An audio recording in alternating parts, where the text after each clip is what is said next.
moja nilipita mahali fulani, kulikuwa kuna ngoma, watu walivyokuwa wakishangilia, na shangaa kwa nini kanisani hatushangilii. Huyu Yesu ambaye tunasema apewe sifa ni mkuu sana. Nashangaa kuona anasema piga makofi, wewe unapiga kama huhitaji kufanya sifa mbele za Bwana. Naomba mpigie Yesu makofi tafadhali. Nahitaji kusikia makofi tafadhali. Sitaanza kuhubiri mpaka nisikie watu wamepiga makofi mpaka viganja vinawasha. Haleluya! Piga makofi na vigelegele. Mpigie Yesu, mshangilie Bwana, mshangilie Bwana. Wakati Yesu anaingia Yerusalemu, tunaambiwa wanawake walitandika nguo zao, mwanapunda alipita. Sasa hata wewe sasa, wakati huu unapewa mwaliko wa kumpigia Yesu makofi. Piga makofi kama utapiga tena, maana hujui majira, maana hujui nyakati. Wakati ni sasa. Bwana Yesu asifiwe. Bwana Yesu asifiwe. Kama una amani mpungie Yesu hivi. Punga hivi, punga hivi, punga hivi. Kama una amani, kama una amani punga hivi, punga hivi, punga hivi. Amen. Basi naomba Bwana Mungu nikukaribishe katika neno la Mungu siku jioni hii ya leo njema na yenye baraka. Basi neno la Mungu tutakalojifunza jioni hii ya leo lina kichwa cha somo kinachosema kuzaliwa mara ya pili. Kuzaliwa mara ya pili. Bwana Yesu asifiwe. Bwana Yesu asifiwe. Bwana Yesu asifiwe. Ni kweli mwanadamu yeyote yule ambaye yuko duniani alizaliwa, lakini iko namna nyingine ya kuzaliwa ambayo siku ya leo tutajifunza, ambayo kila mwanadamu ambaye ana kiu na shauku ya kuingia mbinguni lazima azaliwe. Haleluya, kanisa la Bwana. Bwana Yesu asifiwe. Bwana Yesu asifiwe. Na kuzaliwa huku ambako tutakusoma au tutajifunza siku ya leo si kwa kawaida, si kwa kawaida. Ni mpaka Mungu mwenyewe mapenzi yake yatimizwe juu yako. Haleluya, haleluya, haleluya. Yakini inawezekana umeshasikia kwa habari ya kuzaliwa mara ya pili. Inawezekana ulielewa hukuelewa, lakini naomba utege sikio lako siku hii ya leo ukasikia Mungu anasema nini juu ya kuzaliwa mara ya pili. Inafahamika kwamba mwenye dhambi hana Mungu, amefarakana na Kristo pamoja na jamii ya wanaoamini. Hiyo iko wazi kwamba mtu yeyote aliye na dhambi ni vigumu sana kuwa karibu na uso wa Bwana, manake amejitenga na Mungu. Sasa kupitia wazazi wetu Adamu pamoja na mkewe Hawa, dhambi iliingia ulimwenguni. Haleluya, haleluya. Wanadamu wote walipungukiwa na utukufu. Sasa baada ya kupungukiwa na utukufu, hawa wanadamu walijitenga mbali na Mungu. Walijitenga mbali na nani? Na Mungu. Kwa sababu tunaambiwa wakati Mungu anaumba mwanadamu, Biblia inasema katika kitabu kile cha Mwanzo sura ya kwanza mstari wa 27, 28 na kuendelea, Mungu akasema, na tumfanye mtu kwa sura na mfano wetu, ili akamiliki na kutawala vitu vyote vilivyoko duniani. Sasa wakati amemuumba na amempa hayo mamlaka, alimkabidhi bustani ya Edeni. Wakati anaangalia kuishi katika hiyo bustani ya Edeni, kulikuwa kuna maelekezo ambayo Mungu alimpatia. Alisema matunda ya mti wote utakula, isipokuwa katika huu mti wa uzima usile matunda yake, maana siku utakapokula hakika utakufa. Haleluya, haleluya. Sasa huyu mwanadamu aliendelea kula matunda na aliendelea kuishi katika hii bustani ya Edeni, lakini siku moja Hawa alikwenda bustanini akakutana na mwerevu anaitwa nyoka ambaye ni Ibilisi. Bwana Yesu asifiwe sana. Akamuuliza akasema, ati Mungu alisema msile matunda ya bustani?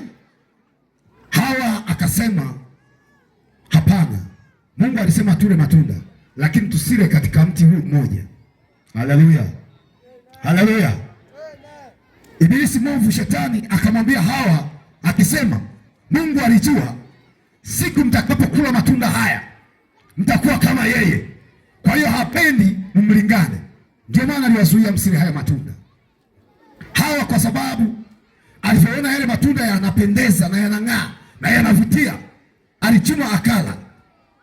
Mara baada ya kula alimpelekea pia na mumewe Adamu lile tunda. Bwana Yesu asifiwe sana. Bwana Yesu asifiwe. Baada ya kulipeleka lile tunda kwa Adamu naye akala, tunaambiwa neno la Mungu linasema walijikuta wako uchi. Walijikuta wako nini? Uchi. Walienda kujificha vichakani, wakatengeneza mavazi ili mradi wafiche aibu ya uchi wao. Bwana Mungu wakati umefika wakati wa kupunga, akiwa anapita bustanini, aliona watu wale hawako pale mahali ambapo kila siku amekuwa akiwakuta. Ilibidi aite, Adamu, Adamu, uko wapi?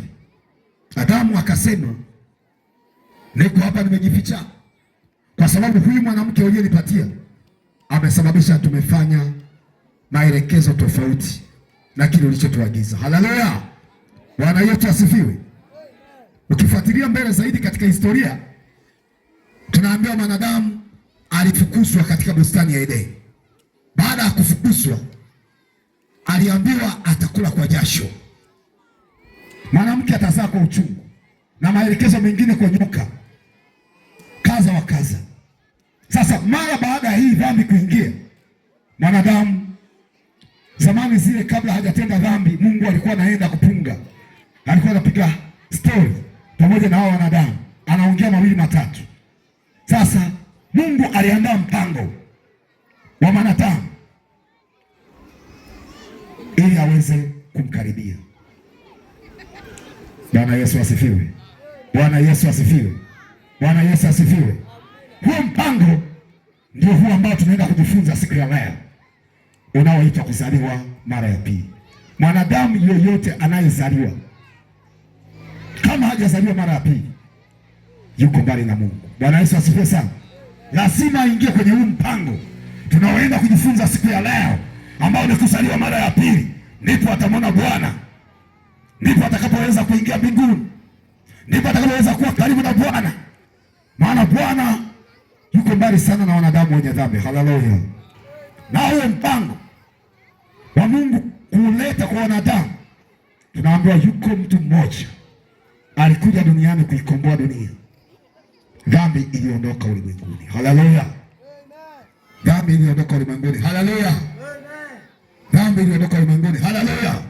Hebu tusome maneno ya Mungu. Hebu mtumishi wa Mungu anaweza kusoma, nisomee Waefeso sura ya 2 mstari wa 2 na ule mstari wa 12. Wa 2 na wa 12. Waefeso Biblia inasema nini? Waefeso sura ya 2 mstari wa 2 na ule mstari wa 12. Mstari miwili tu. Soma kwa msaada wa Bwana kama alivyoandika. Yes. Neno la Bwana linasema, neno la Mungu linasema, ambazo mliziendea zamani kwa kuifuata kawaida ya mstari wa kwanza. Angalau wataelewa. Anzia mstari wa kwanza. Nanyi mlikuwa wafu kwa sababu ya makosa ya dhambi zenu.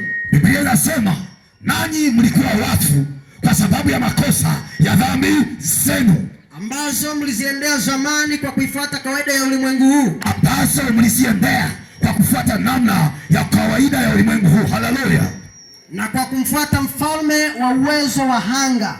Na kumfuata mfalme wa uwezo wa anga. Roho yule atendaye kazi sasa katika wana wa kuasi.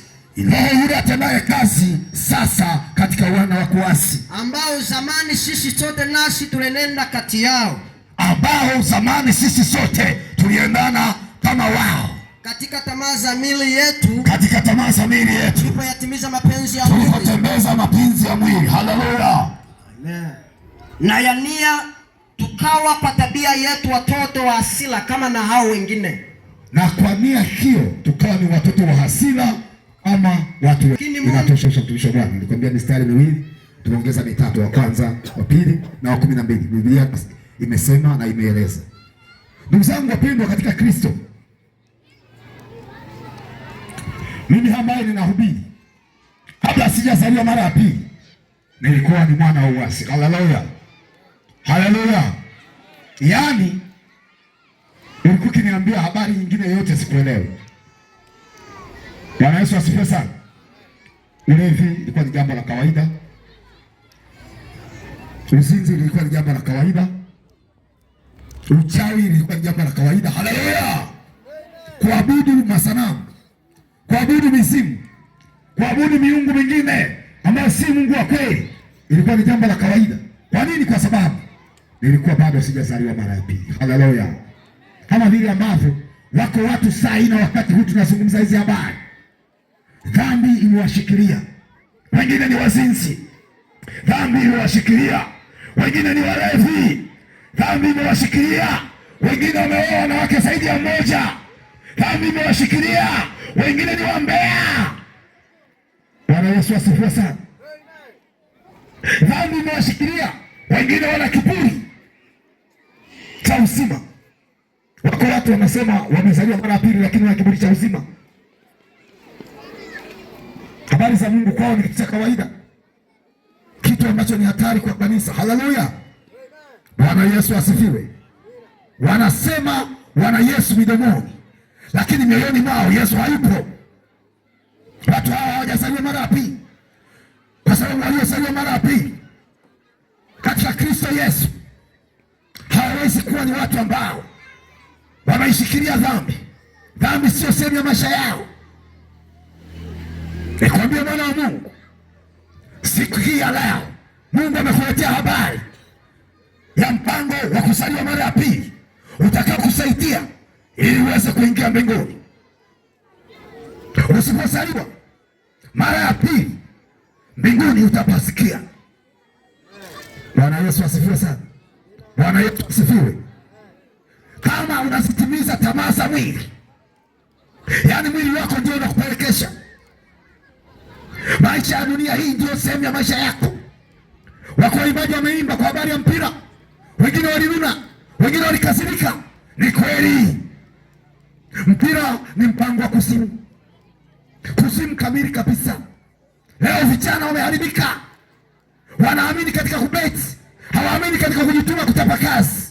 Wako bize na haya mambo ya mipira, wako bize na kubeti, wanawaza mikeka asubuhi mpaka jioni, wanaanza kucheza kamari asubuhi mpaka jioni. Bwana Yesu asifiwe sana. Bwana Yesu asifiwe. Sijajua huu ukanda wa Nengo kuna hii michezo, kuna haya mabonanza yanapatikana ukanda huu. Mpendwa, kama uliwahi kucheza bonanza umelaniwa. Haleluya, haleluya. Kama umewahi kubeti umelaniwa. Haleluya. Na bado hujazaliwa mara ya pili. Haleluya. Kama wewe unaamini katika Simba na Yanga huko bize, yaani wewe Mungu pembeni, halafu Simba na Yanga iko mbele, unaweza kupigana, unaweza kufa, unaweza kuua kwa sababu ya Simba na Yanga, mpendwa, haujazaliwa mara ya pili bado. Haleluya. Wako wengine wako makanisani, wengine ni wachungaji, wengine ni wainjilisti, wengine ni manabii, wengine ni mitume, wanaamini katika ibada ya kuzimu ambayo ni mpira. Inarudia tena, mpira ni mpango wa Shetani. Siku moja nilikwenda mahali fulani, kulikuwa kuna ibada ya mazishi. Ilipofika saa 9, Simba na Yanga walikuwa wakicheza mpira. Vijana, wazee kwa wababa waliacha jeneza kwenye kaburi, waliacha dakika 90, walienda kutazama mpira wa Simba na Yanga.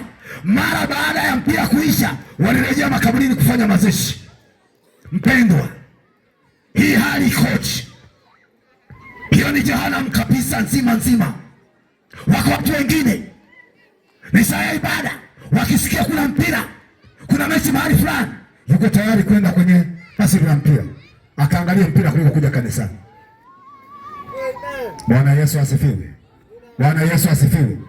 Wako watu wametekwa nyumbani, hakuna chakula, lakini yuko tayari kuuza hata nguo zake apate pesa kwa ajili ya kwenda kubeti, apate pesa kwa ajili ya kwenda kuangalia mpira kwenye banda la mpira. Watoto wanalala njaa. Hivyo ni vifungo vya jehanamu. vimekushikilia mpendwa. Ukizaliwa mara ya pili siku ya leo, wokovu wa Bwana mkuu ukija ndani yako, mpira sio sehemu ya maisha yako. Utatamba na Yesu, utakuwa salama, mali zako zitafanikiwa, utachanua na kustawi, utakuwa ni mtu wa thamani, na Bwana atakupenda siku zote za maisha yako. Haleluya, haleluya. Tumisha Bwana unaisoma, naomba nisomee Timotheo wa kwanza sura ya 2 mstari wa 2, wa 3 na wa 4. Biblia inasema nini? Neno la Bwana linasema kwa ajili ya wafalme na wote wenye mamlaka, ndio tuishi maisha ya Timotheo wa kwanza sura ya 2. Waraka wa kwanza wa Timotheo, yes, sura ya 2, yes, mstari wa 2. Yes, anzia wa 2, wa 3. Yes, endelea sasa. Kwa ajili ya wafalme na wote wenye mamlaka, kwa ajili ya wafalme na wote wenye mamlaka, tuishi maisha ya utulivu na amani, tuishi maisha ya utulivu na amani, katika utaua wote na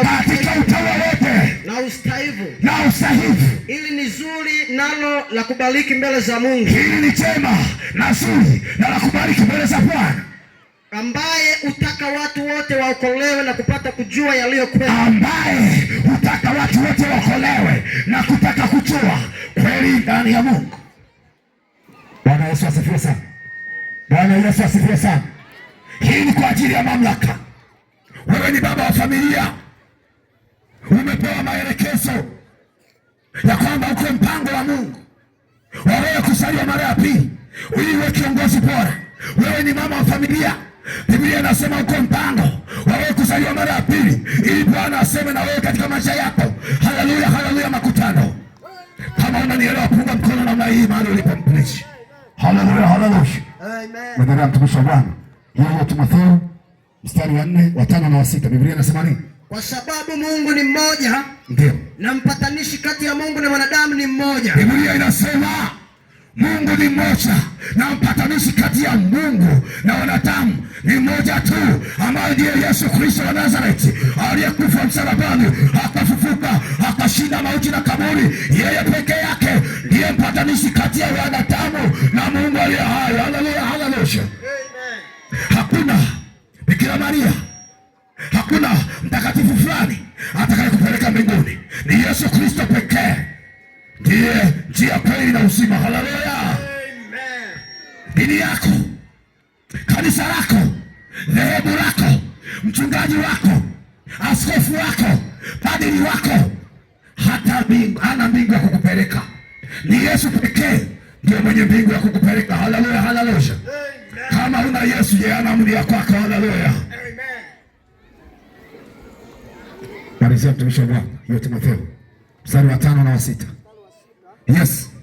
Neno la Bwana linasema, yes, ambaye alijitoa mwenyewe kwa ukombozi kwa ajili ya wote, ambaye alijitoa mwenyewe ili mimi na wewe tupate kukombolewa, utakaoshuhudiwa kwa majira yake, utakaoshuhudiwa wakati wa majira unayofaa, kulingana na Bwana anavyopenda, kulingana na mapenzi yake.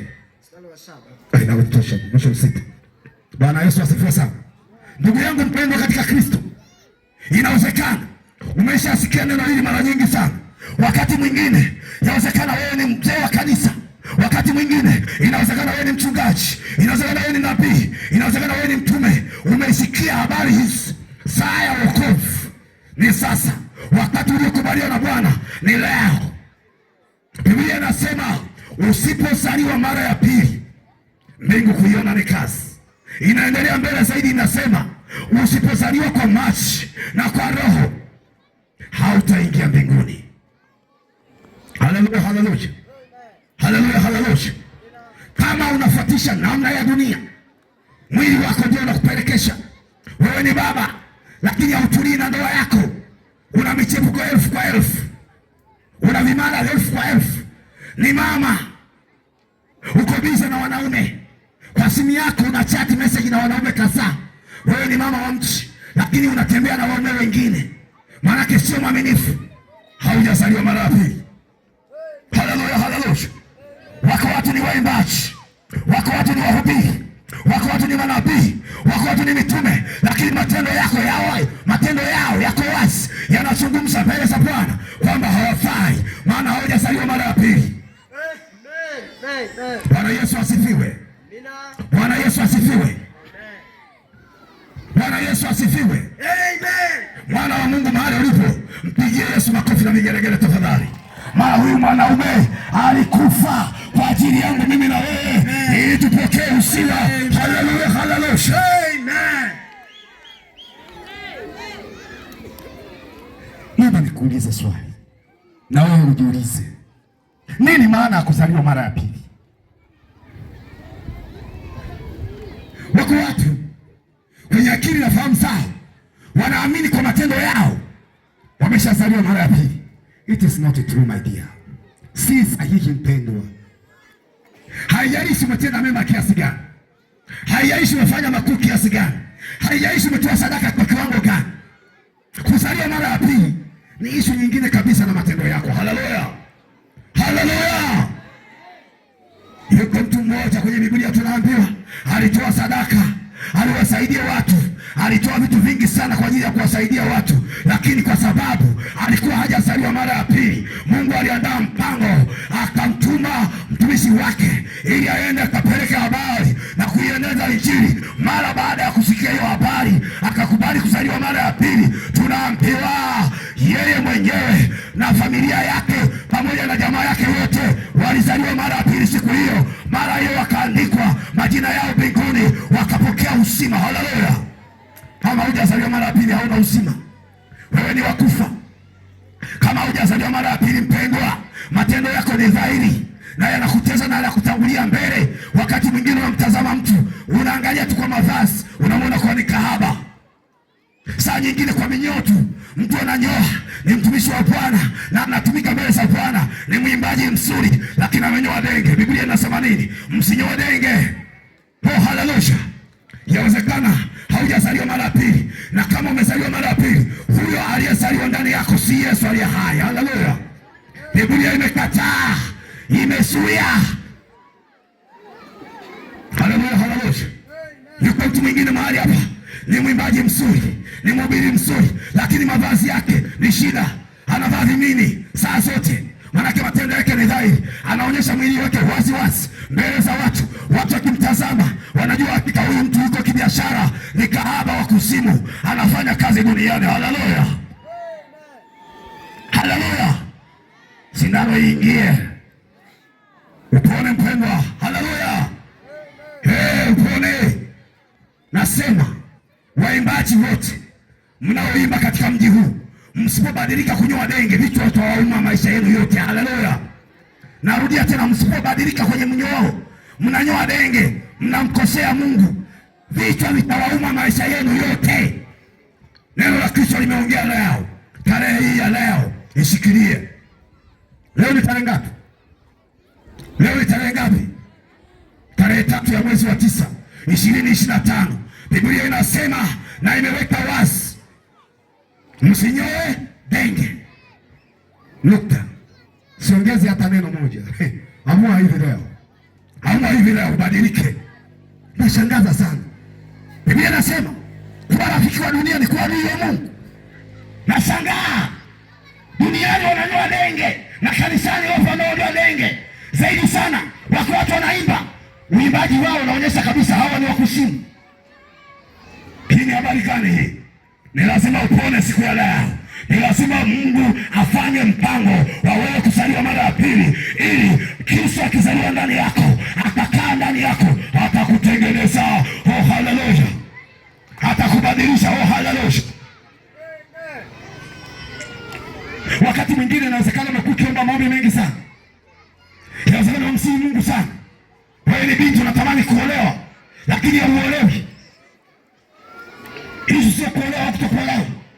Matendo yako yanakuonyesha kuwa ni wife material. Yaani wakikutazama watu wanakuona ni mke. Bwana Yesu asifiwe sana. Wewe ni kijana, umehangaika mara nyingi kumtafuta mchumba, lakini haujapata. Je, muonekano wako unakuonyesha wewe ni husband material, kama wewe ni mume au ni mvulana fulani? Haleluya. Matendo yako ni dhahiri. Kijana unakuta amevaa suruali ya kubana imekaba mwili, yaani kuvua mpaka aning'inie juu ya miti ndio aivue. Wakati mwingine hadi akodi watu wamvute 10 wamvute, yaani anavua suruali na machozi tu, na wengine wanavaa suruali wakati wa kuvua anavaa kwanza, anaingiza kuna vitambaa, yaani kuna vilambo fulani hivi anavivaa ili suruali iteleze. Mpendo, mpaka kuna zipu, yaani mpaka kuna suruali zina zipu miguuni, yaani kuvua mpaka afungue zipu. Sasa hii habari inakuaje? Wewe kijana wa kiume unaonyesha matako, unataka muonyeshe nani? Subiri utaolewa. Kuna ndoa jinsia moja, wewe ni mke tu. Subiri utaolewa. Haleluya! Subiri utaolewa. Haleluya! Sasa unamuonyesha makalio wewe kijana wa kiume, unaonyesha nani? Yuko kijana wa kiume mwingine anavaa kata K, chupi zote ziko nje hadi mama mkwe anaona, na yuko comfortable anatembea barabarani. Wewe chupi ni siri yako. Nyingine zimechora ramani lakini ni shida tu. Wewe unatembea na suruali zako zimechora ramani za South Africa. Inawezekana chao zimekatisha, imekuwa ni shida. Haleluya! Ni lazima ubadilike. Wewe uko mwilini, hauko rohoni. Ndio maana unaishi maisha hayo. Sasa leo umepewa mwaliko ya kwamba usaliwe mara ya pili ili Yesu aingie ndani yako. Mwili utashindwa pamoja na roho, kwa sababu Yesu Kristo atakuwa ndani yako ukizaliwa mara ya pili. Haleluya, haleluya. Bwana Yesu asifiwe. Bwana Yesu asifiwe. Kuzaliwa mara ya pili ni kuzaliwa upya kiroho au kufanywa kiumbe kipya na kumwishia Kristo. Ni kwa utu wa kale. Yaani kuzaliwa mara ya pili ni kuondoa utu wa kale. Ulikuwa mlevi, ulevi unaondoka. Ulikuwa mzinzi, uzinzi unaondoka. Ulikuwa na kiburi, kiburi kinaondoka. Mambo mapya yanazaliwa ndani yako. Kutoa utu wa kale na kuvaa utu mpya. Yaani unakuwa kiumbe kipya katika kila tendo. Wewe ni mpya. Hapo utakuwa umezaliwa mara ya pili. Bwana Yesu asifiwe sana. Bwana Yesu asifiwe sana. Tangia umeanza kusali mpendwa, wewe mama, wewe baba, umezaliwa upya ndani yako. Matendo yako yamebadilika. Au visasi ndio viko juu yako. Unamnunia mama fulani, wewe kila siku umevimba tu. Una hasira na visasi na watu. Iko shida. Hujazaliwa mara ya pili. Haleluya! Haleluya! Haya, mtumishi wa Bwana unayesoma, naomba tusomee Tito sura ile ya 3 mstari wa 4 na wa 5. Tito 4:5. Tito 3:4-5. Tito 3:4. Neno la Bwana linasema, lakini wema wake Mwokozi wetu Mungu na upendo wake kwa wanadamu ulipofunuliwa ulituokoa. Soma taratibu, anza upya tena. Kitabu cha Tito sura ya 3 mstari wa 4. Yes. Lakini wema wake Mwokozi wetu Mungu, lakini wema wake Mwokozi, rudia tena. Lakini wema wake Mwokozi wetu Mungu, lakini wema wake Mwokozi wetu Mungu na upendo wake kwa wanadamu, na upendo wake kwa wanadamu ulipofunuliwa ulituokoa, si kwa sababu ya matendo ya haki tuliyoyatenda, si kwa sababu ya matendo ya haki tuliyoyatenda, bali kwa neema yake, bali ni kwa neema na rehema zake, kwa kuoshwa, kwa kuzaliwa kwa pili na kufanywa upya na Roho Mtakatifu, ambaye alitumwagia kwa wingi, na kutukirimia kwa wingi kwa njia ya Yesu Kristo Mwokozi.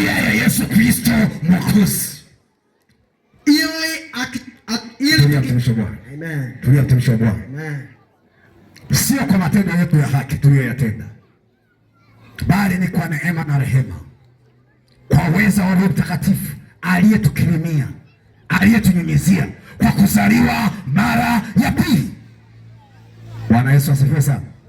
Bwana Yesu asifiwe. Huyo ni Tito. Hebu nisomee mtu mwingine, Yohana sura ile ya 1 mstari wa 13. Biblia inasema nini? Mstari wa 13, Biblia inasema nini? Ndio. Soma kama ilivyoandikwa kitabu cha Yohana Mtakatifu sura ya 1 mstari wa 13. Yes. Waliozaliwa si kwa damu, wala si kwa mapenzi ya mwili, wala aliyezaliwa mara ya pili hajazaliwa kwa damu wala si kwa mapenzi ya mwili. Manake yeye hajazaliwa kwa baba na mama yake, amezaliwa katika Kristo Yesu. Haleluya. Amen. Amezaliwa katika Kristo Yesu. Haleluya. Haleluya. Amen. Na hayaishi mapenzi ya mwili, anaishi mapenzi ya Mungu aliye hai. Endelea mtumishi wa Bwana. Wala si kwa mapenzi ya mtu, bali kwa Mungu, mwenyewe aliye hai. 14. 13 nimekwambia mtumishi wa Bwana. Amen. Bwana Yesu asifiwe sana. Soma Yakobo 1:18. Biblia inasema nini? Yakobo. Yes. Sura ya kwanza mstari wa 18. Biblia inasema nini? Sura ya kwanza Yakobo 1:18 nitasoma kama alivyoandika. Ndio. Mstari wa 18 neno la Bwana linasema, ndio, kila kwa kupenda kwake mwenyewe alituzaa sisi kwa neno la kweli. Yesu Kristo anasema kwa kupenda kwake mwenyewe alituzaa sisi kwa neno la kweli. Alituzaa sisi kwa neno la kweli. Tuwe kama limbuko la viumbe vyake. Tuwe kama limbuko la viumbe vyake. Bwana Yesu asifiwe sana. Kwa kupenda kwake alituzaa sisi kwa neno la kweli. Haleluya. Amen. Haleluya. Amen. Ukizaliwa kwa neno, ukizaliwa katika Kristo Yesu, utakuwa ni kiumbe kiteule. Bwana Yesu asifiwe sana. Bwana Yesu asifiwe. Bwana Yesu asifiwe. Kwa hiyo tunapozungumzia kuzaliwa mara ya pili, mpendwa, ni kuzaliwa katika Kristo Yesu. Ni kuzaliwa katika Kristo nani? Haleluya. Yaani roho yako inaanza kuongozwa na Yesu Kristo na sio matendo maovu. Binti unawashwa na uzinzi, kijana unawashwa na uzinzi. Ukiingia kwa simu kwa vijana, ukiangalia message unaweza kupasuka kichwa. Ni hatari, ni hatari, ni hatari, ni hatari. Watu wamejimilikisha wake huko. Hello baby, how are you? I miss you. Baby, yani huyo baby umemtolea wapi? Labda nikuulize swali. Bwana Yesu asifiwe sana. Bwana Yesu asifiwe. Bwana Yesu asifiwe. Amen. Hebu mtumishi wa Bwana nisomee neno la Mungu katika kitabu kile cha Warumi sura ya 10 mstari wa 17. Warumi sura ya 10. Yes. Nasoma kama alivyoandika mstari wa 17. Yes. Neno la Bwana linasema, ndio, basi imani chanzo chake ni kusikia. Basi imani chanzo chake ni kusikia. Na kusikia huja kwa neno la Kristo. Na kusikia huja kwa neno la Kristo. Kama mtumishi wa Bwana una imani ndani yako siku ya leo kwamba unakwenda kuzaliwa mara ya pili, kama ulivyosikia kuzaliwa mara ya pili ni kwa neema na rehema za Mungu, na zaidi sana tunazaliwa kwa sababu ya neno la uzima ambalo ni neno la kweli ambalo Bwana alitukirimia. Ukiweka imani hiyo siku ya leo, ni lazima uzaliwe mara ya pili. Ni lazima uzaliwe mara ya pili. Wewe utakuwa kiumbe kipya. Kwa hiyo ili uzaliwe mara ya pili, ni lazima uwe na imani. Na hiyo imani ni kusikia neno la Kristo.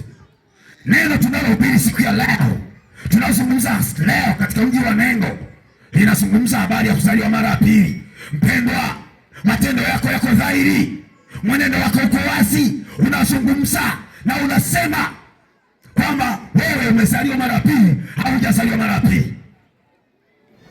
Majira haya na nyakati hizi tumeonekana kuwa ni wazi. Nyakati zilizotabiriwa kama ni nyakati za mwisho ndio hizi. Maana mambo yote yaliyotabiriwa na manabii, mambo yote yaliyotabiriwa na mitume yamekwisha kutukia. Leo tuna makristo wa uongo wako duniani. Tuna manabii wa uongo wako duniani, wanaamini katika vitambaa vya upako. Wako watu wengine wako mahali hapa sasa hivi, wakati tunazungumza hizi habari, wana vitambaa vya upako kwenye mabegi yao, wana mafuta ya upako kwenye majumba yao. Amen. Wana maji ya upako kwenye majumba yao, wanaamini katika hayo. Zaidi sana hao manabii na mitume wamewaaminisha ya kwamba hivyo ni visaidizi vya Kristo. Kristo hana msaidizi, ambaye msaidizi wa Kristo ni Roho Mtakatifu peke yake. Maana huyo ndiye aliyetuahidia kwamba nakwenda kwa Baba, ila nitawatumia msaidizi, naye akija atawafundisha katika kweli yote. Hakusema kutakuwa na maji ya upako, hakusema kutakuwa kuna mafuta ya upako, bali alisema yuko Roho Mtakatifu atakayemiminwa ndani yenu, atakayewasaidia na kuwaeleza habari za Kristo. Ewe mpendwa, kama na kitambaa cha upako, leo tunaenda kuchoma moto. Kama na mafuta ya upako, leo tunaenda kuchoma moto. Huyo nabii atakupeleka mbinguni, hicho kitambaa kinakupeleka mbinguni. Utaenda jehanamu mpendwa, maana huna Yesu. Una kitambaa cha upako, huna Yesu. Una mafuta ya upako, huna Yesu. Una maji ya upako, huna Yesu. Unaamini katika nabii, huna Yesu. Unaamini katika mitume, hawatakusaidia siku ya mwisho. Maana utakapo umesimama katika kiti cha enzi, umesikia neno la Kristo kwamba usipozaliwa mara ya pili hautaingia mbinguni. Leo ni siku yako ya uamuzi, kuamua kuingia mbinguni kwa kuzaliwa mara ya pili. Mpendwa, na kualika siku ya leo uwe tayari. Weka ndani yako shauku, weka ndani yako kiu ya kuzaliwa mara ya pili, ili ukamwone Mwokozi, maana amesema ninakwenda mbinguni kuandalia makao mahali mimi nilipo, na ninyi ndipo mtakapokuwepo. Nitakuja ili niwachukue, niwapeleke, tukakae pamoja nani hata milele yote. Haleluya, haleluya, haleluya. Iko raha. Kabla sijaanza nilisema mtumishi wa Bwana tuimbie hii nyimbo ya Tamba na Yesu. Mpendwa, mimi nasikia raha sana ninapozungumza habari za Yesu. Mimi ni mtu kutoka Njombe. Ni mikoa mingapi mpendwa nimeingia katika mji huu wa Nengo, ninakuhubiria habari za kuzaliwa mara ya pili. Hebu mpendwa, jaribu kushangaa, nimepanda kwa gharama ngapi kutoka Njombe, nimeingia katika Vilindi au mji huu wa Nengo, ninahubiri habari za Yesu Kristo wa Nazareti. Niliacha nini nyumbani kwangu kule nilikokuweko, nikaja kukuhubiria na kuambia mpendwa, iko neema ya Kristo. Ukikubali kuzaliwa ndani ya Kristo mara ya pili, Bwana utabadilika na utapokea ushindi zaidi sana. Hapa duniani utabarikiwa, mbinguni utazidishwa mara elfu, maana utakuwa ni mtu wa thamani na ni chombo chenye haki. Haleluya. Biblia inasema itakufaidia nini upate ulimwengu wote, lakini utakosa ufalme wa mbinguni. Hata kama unatamba na magari, hata kama unatamba na majumba, hata kama unatamba na hao wanawake waliokuwa nao, umeweka lundo, una wanawake 10-20, unaona kuwa ni ujanja wa mchini. Tunaambiwa mhubiri anasema mambo yote alijaribu, akaona ni ubatili. Maana alijaribu wanawake, alioa lakini ikashindikana, akaona hakina thamani, akatafuta mali, akarundika mali, lakini mwisho wa siku akaona haya mambo yote ni ubatili, akasema ni kujirisha upepo. Wako wangapi leo walikuwa na mali lakini hawako duniani? Mali waliziacha. Ndugu zao waliishia kupigana ngumi, wengine walingoana na meno, wengine walilogana kwa sababu ya mali ambazo wameziacha marehemu. Mpendwa, hizo mali hazina msaada kwenye maisha yako. Siku utakayokuwa unarejea kwenye mavumbi na ardhi ambayo tumeumbwa kwayo, hautarudi na hizo mali. Huyo mkeo anayekwambia I love you my honey, I love you my sweet, I love you my baby, you are my everything, my dear, siku ukiwa umelala mauti hata kukimbia. Haleluya. Hata kubusu kama nakubusa hii na wakati huu. Haleluya. Ukizaliwa mara ya pili, yuko Yesu Kristo Mwokozi, anasema ujapokufa bado utaishi zaidi sana. Siku parapanda itakapolia, mwana wa Adamu atakapokuwa anatoka mawinguni kuja kulinyakua kanisa, anasema waliokufa katika Bwana watafufuliwa, na wale walioko duniani watanyakulia pamoja naye, watakwenda mbinguni. Watakaobakia, hukumu ya moto itakuja, kiberiti cha moto kitakuja, sehemu yao itakuwa ni jehanamu ya moto, wataangamia kwa kiberiti. Mpendwa, leo iko neema, leo iko saa ya wokovu. Bwana anasema mkiri Yesu Kristo awe Bwana mkozi wa maisha yako, na uzaliwe mara ya pili ili ukamwone Bwana. Haleluya, haleluya, haleluya, haleluya. Hapa duniani mambo yote ni ubatili. Linga tu na hiyo gari, tamba na gari, tamba na majumba, tamba na elimu, ni kweli na PhD na madigrii. Siku utakayokufa rafiki yangu, digrii zimekufa. Lakini ukitamba na Yesu mbinguni, mpendwa, utakula raha. Wewe umewahi kukaa kwenye marumaru wewe? Yes, wengine wanasema nimekaa. Uliwahi kukaa kwenye dhahabu wewe? Umewahi kuiona dhahabu kakaikalia? Sasa mbinguni kwenye miji ile kumetengenezwa dhahabu. Yaani wewe dhahabu unaikanyaga, sio kwamba unajibeba kitu cha samani. Kule utakuwa unaiba dhahabu na unakanyaga dhahabu. Yaani mti mzuri wa kupendeza na unafaa. Na saa yote hatutawaza kwa habari ya kula wala kunywa. Hatutawaza kwa habari ya mume wala mke. Tutasifu na kuabudu. Tukitaka kwenda Ulaya, tulikufumba na kufumbua, umefika Ulaya. Haleluya. Kwa sababu tayari wewe umevikwa mwili mpya. Wewe ni wa Yesu. Haleluya. Bwana Yesu asifiwe. Bwana Yesu asifiwe. Hebu mtumishi wa Bwana nisomee neno la Mungu katika kitabu kile cha Yohana sura ya 3. Tuanze mstari wa kwanza, alafu tuendelee mpaka mstari wa 5. Mstari wa kwanza mtasoma kama alivyoandika. Basi palikuwa na mtu mmoja. Tulia mtumishi wa Bwana kwanza kabla hujaendelea. Naomba mkutano wote tusimame. Simama juu kwa miguu yako miwili. Simama juu kwa miguu yako miwili. Wewe simama tu kwa miguu yako miwili, au usifungue kamba. Mimi sijasema waje mbele.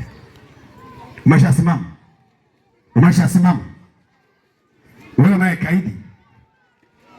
Unajua watumishi wa Mungu akisema maneno, ndugu yangu mpendwa, inaweza kaa ni shughuli. Kama hawa niliowaambia wanaonyoa denge wasipobadilika. Yaani usiku atakayoenda kunyoa, akienda kunyoa denge, kichwa kitawauma, watakwenda kwa wachungaji, watawaombea hadi tapona. Maana wanashindana na Mungu mwenyewe. Hivi unanielewa vizuri mpendwa? Unanielewa vizuri mpendwa? Hebu mkamate jirani yako. Mkamate jirani yako, shike jirani yako mkono. Yaani hata jirani haumjui. Inua mikono juu. Inua mikono juu. Muulize. Mwambie halo. Mwambie halo. Wewe. Mtikise mkono, mwambie wewe. Umezaliwa mara ya pili. Umezaliwa mara ya pili. Umezaliwa mara ya pili. Umezaliwa mara ya pili. Ndani yako. Ndani yako. Matendo yako yanasema nini? Hebu kaa. Naona bado watu hawanielewa. Naona bado watu hawanielewi. Bado wanaendelea kuhubiri. Naona watu bado hawajanielewa. Wanashangaa tu, wanashangaa. Neno la Mungu linaenda kuisha. Wewe subiri ukisema mhubiri anaanza saa ngapi kuhubiri? Mimi ndo Mariti. Pendwa. Tunataka watu wazaliwe mara ya pili. Sio maneno. Tunataka watu wazaliwe mara ya pili. Yohana sura 3 mstari wa 1 hadi wa 5, Biblia inasema nini? Basi palikuwa na mtu mmoja wa Mafarisayo, jina lake Nikodemo. Neno la Mungu linasema katika kitabu cha Yohana sura 3 mstari wa 1. Basi palikuwa mtu mmoja aliyekuwa mwalimu, aliyekuwa kiongozi. Jina lake aliitwa Nikodemo, mkuu wa Wayahudi. Huyo alimjia usiku akamwambia. Huyo Nikodemo alimwendea Yesu usiku wa manane.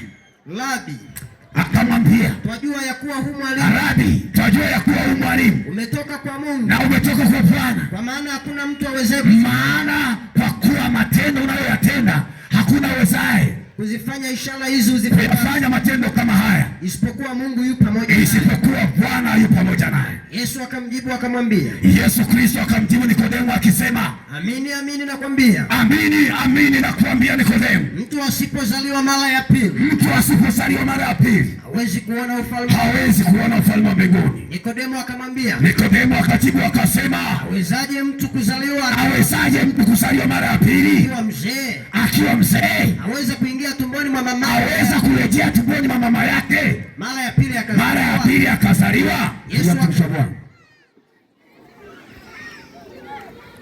Tunavyosoma habari hizi za mtumishi wa Mungu Nikodemo aliyekuwa kiongozi katika mji ule na alikuwa ni mwalimu wa neno la Mungu, lakini hakujua habari za kuzaliwa mara ya pili. Bwana Yesu asifiwe sana. Bwana Yesu asifiwe sana.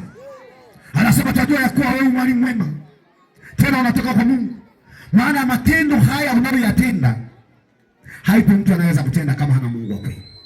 Bwana Yesu asifiwe sana. Bwana Yesu asifiwe. Haleluya makutano. Haleluya. Yesu Kristo akajibu akisema au akimwambia Nikodemo, amini nakuambia Nikodemo, mtu asipozaliwa mara ya pili hawezi kuona ufalme wa mbinguni. Hiyo ni hatua ya kwanza. Yaani amini nakuambia Nikodemo, hakika nakuambia Nikodemo, mtu asipozaliwa mara ya pili kuona ufalme wa mbinguni itakuwa ni kazi. Huyu mtu ni mwembe, tunauona. Just only to see. Yaani kuona peke yake. Usipozaliwa mara ya pili huwezi kuona huo mwembe, huwezi kuonekana. Macho yako hayataona huo mwembe. Sasa anamwambia Nikodemo, amini nakuambia Nikodemo, mtu asipozaliwa mara ya pili hawezi kuona ufalme wa mbinguni. Yaani just only to see. Kuona. Kwani kuna wangapi wameona magari lakini hawajayapanda? Wewe unaiona gari lakini hujipandi. Unaiona pikipiki tu inapita lakini hujawahi kuipanda. Yes, it is pikipiki, na kweli unaona ni gari, ni pikipiki, lakini kuipanda ni habari nyingine. Sasa Biblia inasema, amini nakuambia Nikodemo, mtu asipozaliwa mara ya pili hawezi kuona ufalme wa mbinguni.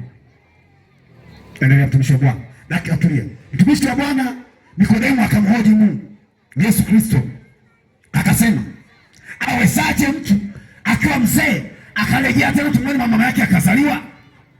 Yesu Kristo anasemaje? Endelea tusome. Aweza kuingia tumboni mwa mamaye mara ya pili kuzaliwa. Mstari wa 5 nasema. Yes. Yesu akajibu akisema, amini amini nakwambia. Amini amini nakwambia Nikodemo, mtu asipozaliwa kwa maji na kwa roho, mtu asipozaliwa kwa maji na kwa roho hawezi kuingia katika ufalme wa Mungu. Hawezi kuingia katika ufalme wa mbinguni. Kilichozaliwa kwa mwili ni mwili. Kilichozaliwa kwa mwili ni mwili. Na kilichozaliwa kwa roho na kilichozaliwa kwa roho ni roho. Haleluya. Kwa hiyo mpendwa, tukisoma hizi habari za Nikodemo, tunaona ya kwamba mtu usipozaliwa mara ya pili na usipozaliwa kwa maji na kwa roho, huwezi kuingia kwenye ufalme wa mbinguni. Maana kilichozaliwa kwa mwili ni mwili na kilichozaliwa kwa roho ni roho. Ni kweli ulizaliwa kwa baba na mama yako, walikuzaa na unawaita ni baba na mama yako, lakini iko neema ya Yesu Kristo ambayo inaitwa kuzaliwa mara ya pili. Ukiipokea leo, utakuwa una haki ya kuingia mbinguni. Haleluya, haleluya, haleluya. Na ukishazaliwa mara ya pili, ulevi sio sehemu ya maisha yako. Ukishazaliwa mara ya pili, uzinzi sio sehemu ya maisha yako. Ukishazaliwa mara ya pili, hautavaa modo. Ukishazaliwa mara ya pili, hautavaa vimini. Ukishazaliwa mara ya pili, hautakuwa changudoa. Ukishazaliwa mara ya pili, hautakuwa kahaba. Ukishazaliwa mara ya pili, uzinzi sio sehemu ya maisha yako. Ukishazaliwa mara ya pili, uchawi sio sehemu ya maisha yako. Ukishazaliwa mara ya pili, hautaenda kwa waganga. Ukishazaliwa mara ya pili, wewe ni mbarikiwa. Sema amina. Sema amina. Ukishazaliwa mara ya pili, hautanyoa denge. Sema amina. Sema amina. Tumsha Bwana. Mimi siku moja nikupa ushuhuda kidogo. Wakati napita pita nikiendelea kuzitafakari habari za Bwana, nilikutana na mtu mmoja akiendelea kujihoji maswali na kujiuliza. Sema, nimejitahidi sana kuachana na uzinzi lakini nimeshindwa. Jamani, ninakwama wapi? Shida ni nini? Natesekea wapi? Kama vile ambavyo wewe una shida ile kushikilia kweli kweli. Ni binti unatamani kuachana na vijana lakini uachani nao. Sasa tunapozungumza hizi habari, tunapohubiri katika mkunao huu, una wanawake, umeshalala na wanawake au una wanaume au wanawake zaidi ya 5. Yaani umeshakuwa ni mtu ambaye unalala na wanaume kama kitu cha kawaida. Hiyo shida inakutesa. Wako wengine ni walevi. Wakati mwingine anaenda kujificha, anajificha ndani chumbani kunywa pombe. Huko anajiita kwamba ameokoka, lakini pombe anakunywa. Wako wengine ni wasinzi. Ni waimbaji wazuri lakini usinzi huwakalia. Nikamwambia, ukimkiri Yesu Kristo kuwa Bwana na Mwokozi wa maisha yako siku ya leo, shida ya uzinzi inaondoka. Akasema haiwezekani. Nimeshaenda kanisani mara nyingi kwenda kusali. Wachungaji wameniombea, lakini bado hii hali haijanitoka. Nikamwambia, uko tayari kumpokea Yesu leo? Akasema, nilishampokea Yesu siku nyingi sana, ninaye ndani. Nikamwambia, hebu soma Wagalatia sura ile ya 5. Akasoma, matendo ya mwili ni dhahiri, matendo ya roho ni dhahiri. Nikamwambia, aha, kumbe shagundua. Vipi, Kristo yumo ndani au hayumo? Kilichozaliwa roho na roho ni roho, kilichozaliwa na mwili ni mwili. Akasema, niko tayari kumpokea Yesu leo ili ni aingie moyoni mwangu. Nikamwambia, piga magoti. Akapiga magoti. Nikamwongoza sala ya toba. Akazaliwa mara ya pili. Kristo akaingia ndani yake. Baada ya wiki moja alikuja kunishuhudia uzinzi kwake. Yaani akisikia uzinzi anapata hasira, anatamani apige awe mtu. Bwana Yesu asifiwe. Yesu Kristo akiingia moyoni mwako kwa kuzaliwa mara ya pili, dhambi sio sehemu ya maisha yako. Uovu sio sehemu ya maisha yako. Mateso sio sehemu ya maisha yako. Wakati mwingine inawezekana una magonjwa yamekuwa ni tanzi kwenye maisha yako. Ni kwa sababu hujazaliwa mara ya pili. Ukiamua leo kuzaliwa mara ya pili, mpendwa, wewe ni kitu cha thamani. Sema amina. Sema amina. Hebu soma, mtumishi wa Bwana naye soma neno la Mungu katika kitabu cha Wakorintho wa pili sura ile ya 5 mstari wa 17. Wakorintho wa pili 5:17. Neno la Mungu linasema katika Wakorintho wa pili sura ya 5 mstari wa 17. Hata imekuwa mtu akiwa ndani ya Kristo, mtu akiwa ndani ya Kristo amekuwa kiumbe kipya. Ya kale yamepita, tazama ya kale yamepita. Tazama yamekuwa mapya. Bwana Yesu asifiwe sana. Mtu akiwa ndani ya Kristo amekuwa kiumbe kipya. Ya kale yamepita. Alikuwa mzinzi jana, lakini leo atakuwa ni mtakatifu. Bwana Yesu asifiwe sana. Sina nielewa maana wa Mungu. Iko raha katika kuzaliwa mara ya pili. Malizia Mhubiri sura ile ya 12 mstari wa kwanza mpaka wa 8. Baada hapo nitakuwa naahirisha kipindi. Wakati huo tunasoma Mhubiri sura ya 12 mstari wa kwanza mpaka wa 8. Anza kutafakari ndani ya moyo wako. Matendo ya mwili ndio yametawala maisha yako? Kama ni ndio, anza kuchukua hatua kusogea mbele. Leo Bwana anaenda kufanya uzaliwe mara ya pili. Bwana anaenda kutengeneza njia. Bwana anaenda kufanya kuwa kiumbe kipya. Hautaitwa kama ulivyoitwa jana. Hautaitwa kama ulivyoitwa leo asubuhi. Wewe utakuwa kiumbe kipya. Ikuwa tukaa utulie. Usikilize sauti ya Bwana. Ndani yako sikia. Ni kweli wewe ni mwimbaji. Ni kweli wewe ni mwombaji. Ni kweli wewe ni mtu unayeingia kanisani kila itwa hapa leo. Yamkini wewe ni mzee wa kanisa, lakini dhambi haijakuachia. Ni lazima uzaliwe mara pili ili uwe kiumbe kipya. Na kama ukishupaza shingo, mpendwa, wewe utakuwa ni miongoni mwa wale watakaosema Bwana Bwana, lakini kuona ufalme au kuingia ufalme wa mbinguni itakuwa ni kazi. Biblia inasema itakufaidia nini upate ulimwengu mzima? Yaani uwe na wanawake wa kutosha, uwe na mapesa ya kutosha, uwe na magari, majumba, mandege na mavitu vingine yote, lakini uikose mbingu. Mbingu ni ya thamani sana. Maisha ya duniani ni mafupi mno. Yaani utaishi kwa starehe na anasa miaka 80-90. Baada hapo ukifa, basi jina lako limefutika. Zaidi unaisubiria hukumu ya Bwana.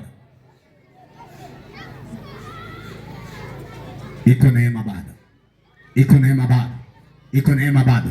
Haijalishi na matendo mazuri kiasi gani. Kuzaliwa mara ya pili hakuambatani na matendo.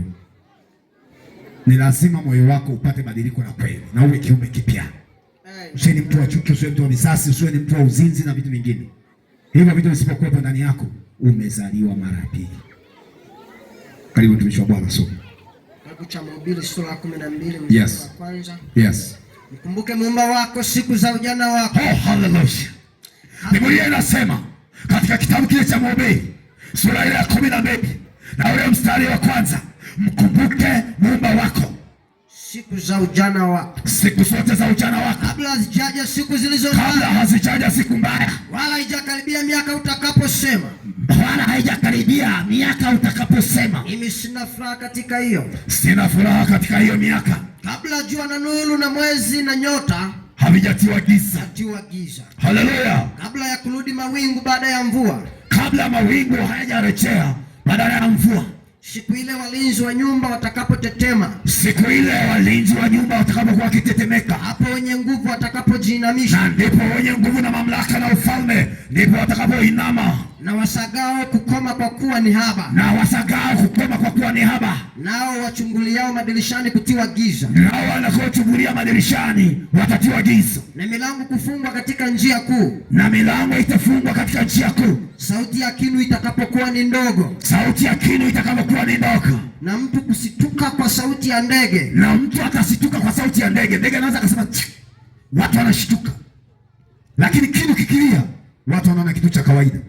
Yaani liko badiliko. Bomu likilia watu wanaona kama dekatisha kama juice. Lakini juice ikikatisha watu wataona bomu limepumuka. Bwana Yesu asifiwe sana. Vice versa is true. Nao binti yako majira na nyakati ziko saa zinakuja. Watu wataona tofauti na wanavyoona. Wakati unaona mawingu, unatarajia mvua, jua litakuwa linawaka. Wakati unaona jua, mvua itakuwa inanyesha. Bwana Yesu asifiwe sana.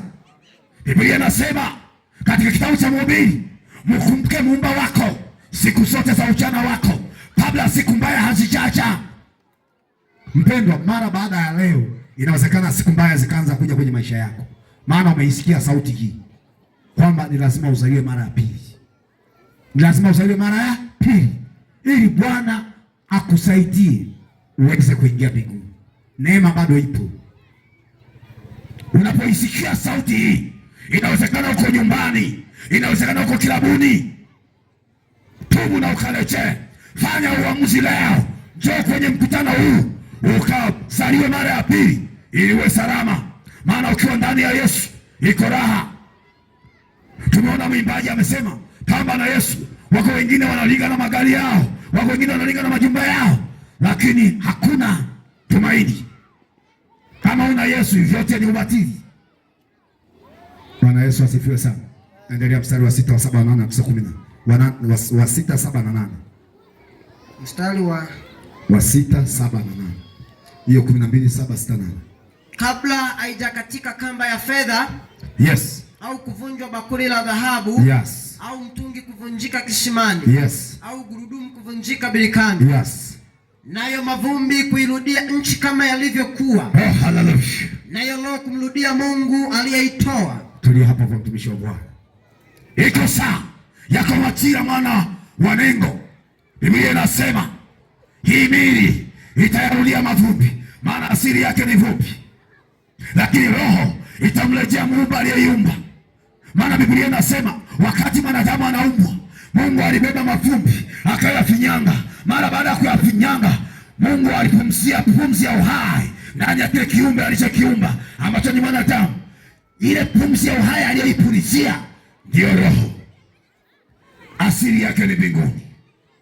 Mwili utarudia mavumbi, lakini roho itakwenda mbinguni kujibu iliishi vipi duniani.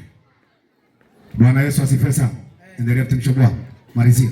Mhubiri asema, Mhubiri anasema ubatili mtupu, mambo yote ni ubatili. Mambo yote ni ubatili chini ya mbingu. Magari sio kila kitu, nyumba sio kila kitu, mumeo sio kila kitu, baba yako sio kila kitu, mama yako sio kila kitu.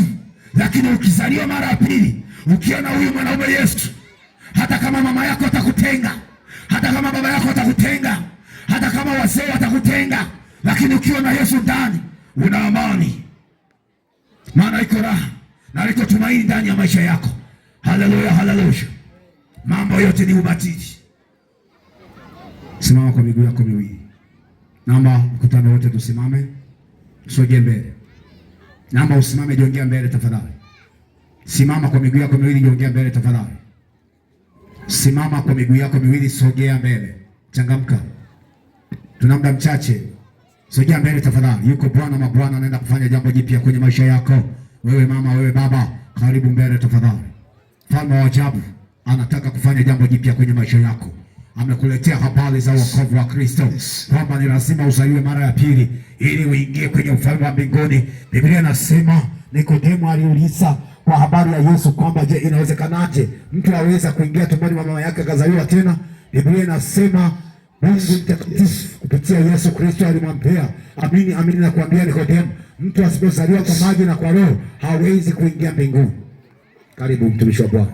Karibu mtumishi wa Bwana. Naomba makutano yote wote kwa umoja mliosikia neno hili, sogeni mbele. Usaka nikubembeleze.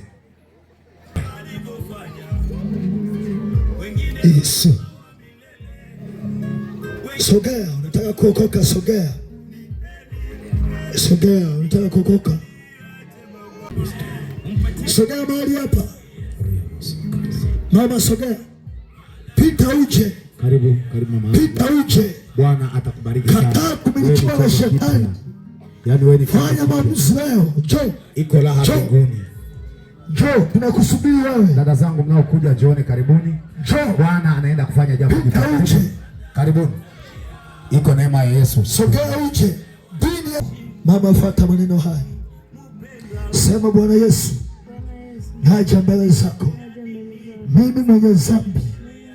Naomba Yesu unisamehe dhambi zote nilizokutenda kwenye maisha yangu, dhambi zote za kulisi nilizokutenda. Yesu, nisamehe mimi. Leo nakataa kuishi kwa shetani. Nimekubali mimi mwenyewe bila kushawishiwa kwamba Yesu nikupokee huwe Bwana na Mwokozi wa maisha yangu. Yesu,